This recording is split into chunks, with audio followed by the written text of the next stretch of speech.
My name is Tzvi Lebetkin, the Rabbi from another planet. Please like, share, and subscribe, and ring that little bell. Ring the little bell so you are notified when new videos drop. This is a review of The Bad Batch, Star Wars: The Bad Batch, S01E01 Aftermath, the first episode. I don't know if we're all going to be that long. It was like over an hour long, so that's kind of like a triple episode, I think. It was quite good. I'm actually kind of surprised. It was quite good. I'm going to be getting into it in more detail. I'm going to spoil the hell out of it, so if you haven't seen it, tough, I guess. Yeah, but yeah, quite good. I would say if you have Disney Plus, it's worth turning on. It depends how much you like the Clone Wars, I think, if it's worth getting Disney Plus on its own for. Basically, look, I have Disney Plus right now because I'm waiting for Loki, which is, I think, the only Marvel show I'm kind of interested in, but I think they're going to beat that interest out of me pretty darn quickly, right? I think that's my prediction. We'll find out on Wednesday. But, and also my daughter really wants us to keep it. Honestly,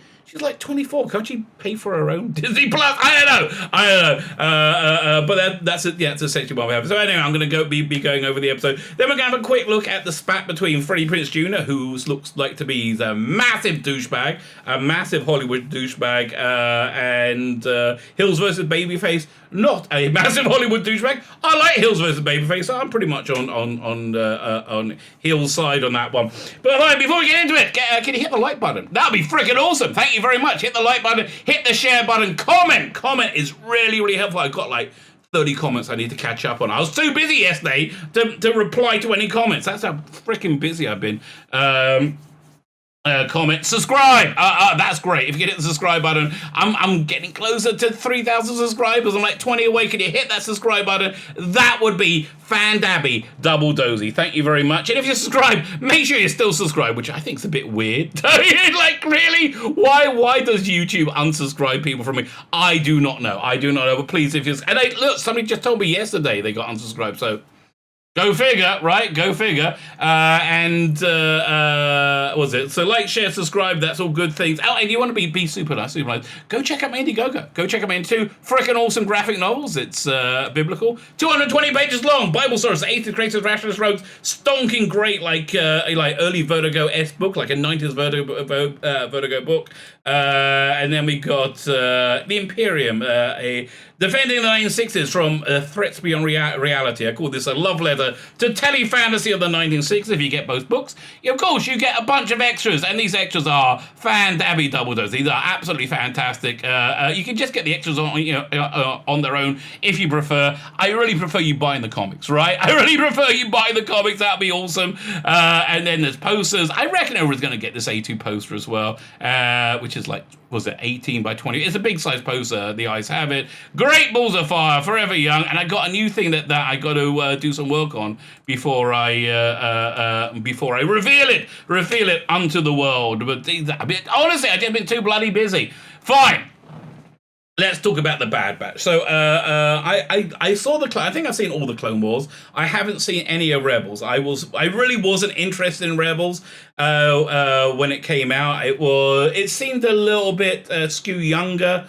Clone Wars I didn't think was great, but it kind of got me sucked into it, and I did enjoy it for the most part. So that final season, they introduced the Bad Batch, which is essentially the Dirty Dozen in space. You have like a bunch of clones that have been cloned, they've gone wrong in some way or other, and they got these like different abilities. So they're like the Bad Batch. So it's you got like one that looks like Sylvester Stallone but doesn't sound like him, who's the leader, Hunter, and then you got like a techie guy. You got a clone that you thought was dead from the Clone Wars, who's now got all bits in his head. And you got a sharpshooter one, and you got a big demolition one. So it's like, again, they're atypical clones. They're introduced in that last season at 4 episodes, which I quite enjoyed. I really quite enjoyed. The most interesting thing about the episodes they were introduced in, though, is at one point they get into one of those like troop carrier things. I used to tell you, I do like all the design of Star Wars. They're getting one of the troop carrier things that you used to have a sexy Padme painted on the side, right? Like the sexy cheesecake drawings on the side of World War II planes.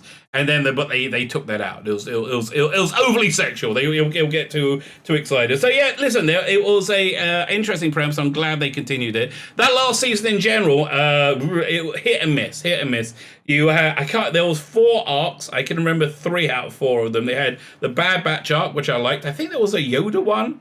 Was there? I think there was a Yoda one. There was Ahsoka Tano leaving leaving the Jedi Order and her lesbian awakening. That was awful, right? She falls down to the lower levels of was it Coruscant after leaving the Jedi, and she ends up with like these Hispanic chicks who work on cars or flying thing, whatever, I don't know, speeders, and it's basically her lesbian awakening, right? That's essentially what it is. Who would have thought I wouldn't have found like a Star Wars themed lesbian awakening non-compelling? So, but that's just what happened.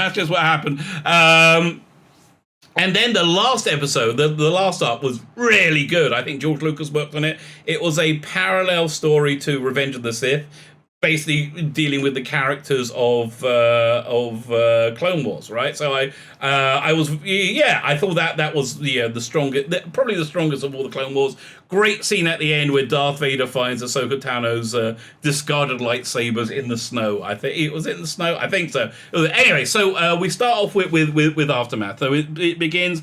Bad Batch are on a mission. We have a Jedi and Padawan, and they're pinned down by separatist forces, and they're waiting for reinforcements, and then the Padawan shows up with the reinforcements. It's a Bad Batch. There's the 5 of them, right? But they're so, again, it's very cool, and they're so freaking awesome. They take out the droid army. That's good. That was a really good sequence. I like the action sequences. I think that all works well.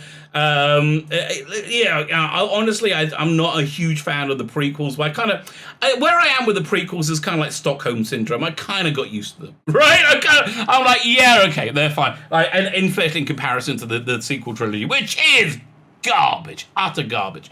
The prequels seem a lot better to me now. So it starts off they have this big battle against the droid army, and then Order 66 comes in, and the clone troopers turn on the Jedi, and apart from the Bad Batch, apart from the sharpshooter one, right? He's like, yeah, let's kill the Jedi. He's totally in board. So apparently there's a chip inside all the clones' heads that got turned on that made them be okay with killing all the Jedi. But the most of Bad Batch doesn't work for because they're too anonymous. So yeah, they're too different. So then there's a cameo by Freddy Prince Jr. Playing a young version of his character from Rebels. Again, haven't seen Rebels, so I have no connection to it whatsoever. If you have seen Rebels, you're gonna be like really psyched about it. The Jedi being taken down, I quite like, but it's a very Disney Star Wars Jedi. It's like a woman with a superior English accent, being taken down by the clones. The Padawan, runs away, and the chief Bad Batch guy tries to save him, but he's like, I'm getting out of it. So this turns out to be the character from whatever it is from Rebels, and he was voiced by Freddy Prince Jr.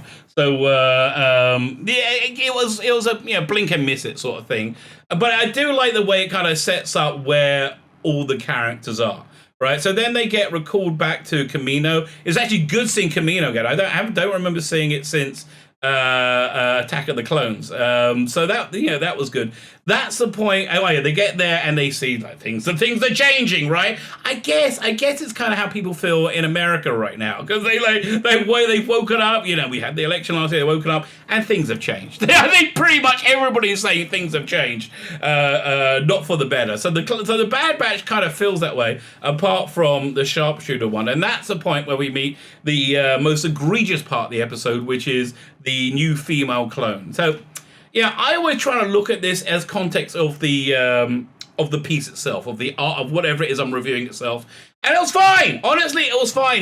She didn't seem to be an obnoxious Mary Sue. She probably will be.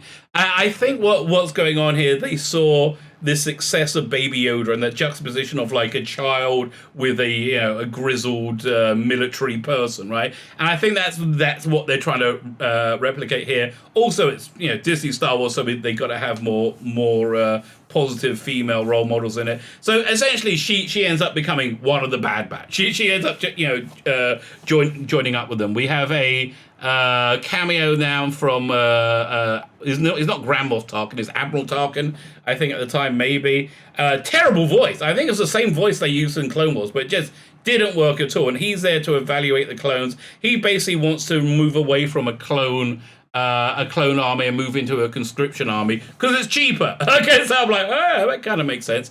And he puts the Bad Batch through some tests, and then at one point they turn they were using like non-lethal ammo during the test. They had these robots they were fighting, and they turn the live ammo on, and so it gets much bigger. But of course they win because they're the Bad Batch. So also going on, we got this tension between the sharpshooter one and the rest of them, who wants to kill the Jedi with them, right? So then they're dispatched to this planet to take out a separatist force, which turns out to be Sol Guerrera, young Sol Guerrera, who we saw in it was one of the few Disney Star Wars movies that most people liked. Rogue One, right? And he's like, and there's kids there, and so the Bad Batch doesn't want to kill anyone. They're like, well, these are not armed people, which then puts them onto a big schism with the new Empire, and they end up in jail. They take them out one, but they take out the sharpshooter one, and they intensify his loyalty chip. So basically, what happens is by the end of the hour, it's a little bit over an hour. Bad Batch, escape from Camino, and they're on their run. They're off to try and find someone to help them, and they're being chased by one of their own, the sharpshooter one. They have the girl clone with them. For me, it was fine. I liked it, I do hope it's not going to run longer than Loki. Okay, because I really don't want to extend my Disney Plus after that. So I do feel a bit weird enjoying it because of this story over here. But, for me, you just got to separate the art from the artist. It's just, I think that's just very important to do.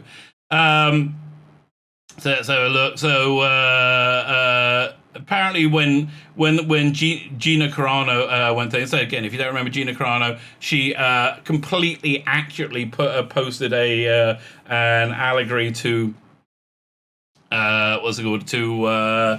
modern day political climate in January of this year, which was a demonization of Republicans, right? It's so weird. I mean, like Democrats and BLM and Antifa, they've been burning down cities, creating autonomous zones, which is the definition of insurgency, right? Insurrection, right? They're like autonomous zones where there's no law and order, and the Democrats are like, yes, it's the greatest thing ever. And when they do all this, these violent crowds, they burn things down, and they say, look, it's mostly peaceful. However, when people went to protest a somewhat fishy seeming election in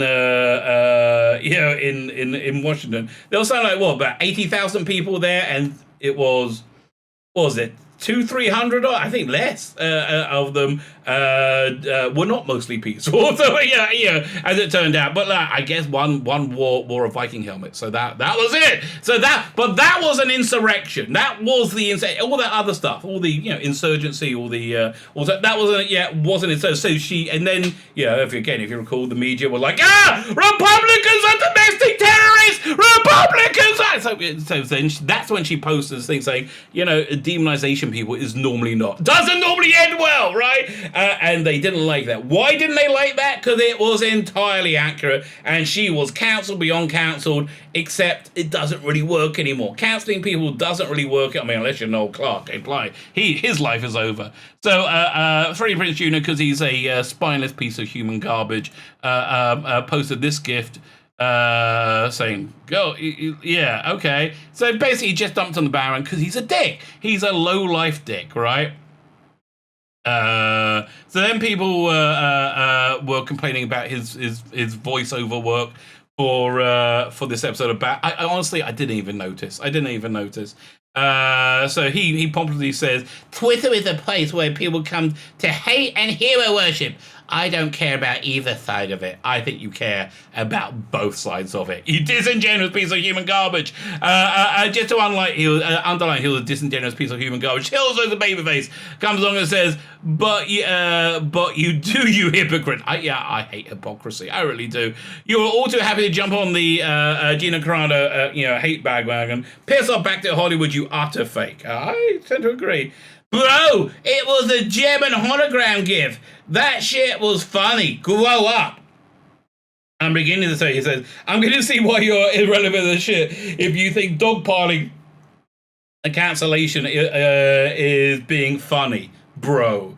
Yeah. So listen, I don't really like Disney, okay? I don't like Disney Star Wars. I don't like Freddy Prinze Jr. I feel I need to be an honest reviewer and tell you, even though I don't like them, I think that first episode of The Bad Batch wasn't bad, okay? That's basically it's a long explanation for not much, but the first explanation of Bad Batch wasn't bad. My name is Tzvi Lebetkin, you Rabbi from another planet. Please like, share, and subscribe, and ring the little bell so you're notified when new videos drop.